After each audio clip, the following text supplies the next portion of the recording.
Samantala sa karagdagan pang mga balita, pag-uulat mula naman sa impilan ng DWJO, ang Spirit FM CMN Infanta Quezon. CMN Live Nation. Camille Soriano, magandang araw sa iyo.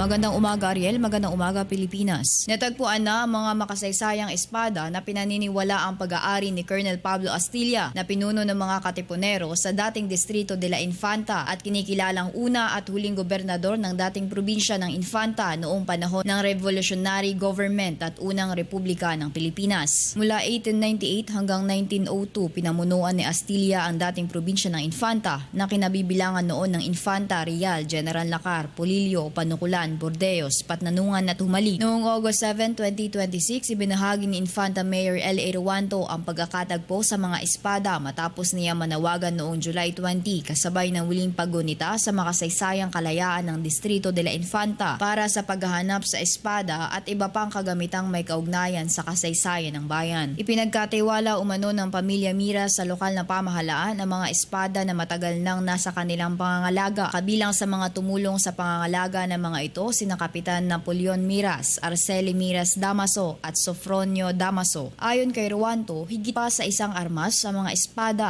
dahil nagsisilbi itong pisikal na alaala ng kabayanihan, pakikibaka at sakripisyo ng mga infantahin para sa kalayaan. Kasabay ng pagkakatuklas sa mga espada, sinabi ng alkalde na pambungad pa lamang ito sa mga malalim na pagsasaliksik sa kasaysayan ng infanta. Nakikipagtulungan ng lokal na pamahalaan sa mga historiador tulad ni Alfredo Darag Jr. at Alexis Pradillada, gayon din sa UP Archaeological Society, Prelature of Infanta, mga curator, researcher at manunulat na tumutulong sa pagsasaliksik at pagdodokumento ng mga kasaysayan ng bayan. Kabilang din sa mga Katipunerong infantahin na binigyang diin ang mga ambag sina Rafael Rotaquio at Rufino Ortiz na sinasabing naging bahagi rin ng pakikibaka at kinikilala hindi lamang sa dating probinsya ng Infanta kundi maging sa mga karatig lugar tulad ng Laguna. Plano rin ng lokal na pamahalaan na gawing museo ang kasalukuyang municipal hall kapag nakalipat na ang mga tanggapan sa bagong bahay pamahalaan. Layunin nitong maging tahanan ng mga makasaysayang kagamitan, dokumento at kwento ng mga infantahin upang mas mapalalim ang kaalaman ng mga susunod na henerasyon tungkol sa kanilang pinagmulan at pamanang kultura. Hinikayat naman ni Ruanto ang mga residente na may lumang dokumento, makasaysayang kagamitan o kwentong may kaugnayan sa kasaysayan ng Infanta na makipag-ugnayan sa Infanta Culture Heritage Arts and Tourism Section upang maisama ang mga ito sa patuloy na pagsasaliksik at kung maaari sa magiging museo ng bayan. Natapos makita at mahawakan ng espada na Colonel Astilla, kapansin-pansin din umano ang kakaibang disenyo nito. Ayon kay Ruanto, hindi ito katulad ng kris na karaniwang inuugnay sa Mindanao at mga Moro dahil mayroon itong sariling paraan ng pagkakagawa at disenyo na nagpapakita ng sariling kakanyahan ng mga infantahin. Sa patuloy na pagtutulungan ng lokal na pamahalaan, mga historiador, mananaliksik at mismo mga pamilyang nag-iingat ng mga pamana, inaasahang mas marami pang kwento ng kabayanihan, tradisyon, kultura at kasaysayan ng mga taga-Reyna Pogi ang matutuklasan at maitatala. Dahil ang natagpuang espada ni Colonel Astilla ay hindi lamang isang lumang kagamitan, isa itong piraso ng kasaysayang muling nagbabalik sa alaala ng mga infantahin. Mula rito sa DWJO Spirit FM Infanta Quezon, ako si Camille Soriano, nagbabalita para sa CMN Pilipinas.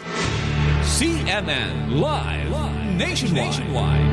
Maraming salamat, Camille Soriano. Wala po naman sa impilan ng DWJO, ang Spirit FM CMN Infanta Quezon. Samantala sa karagdagan pang mga balita,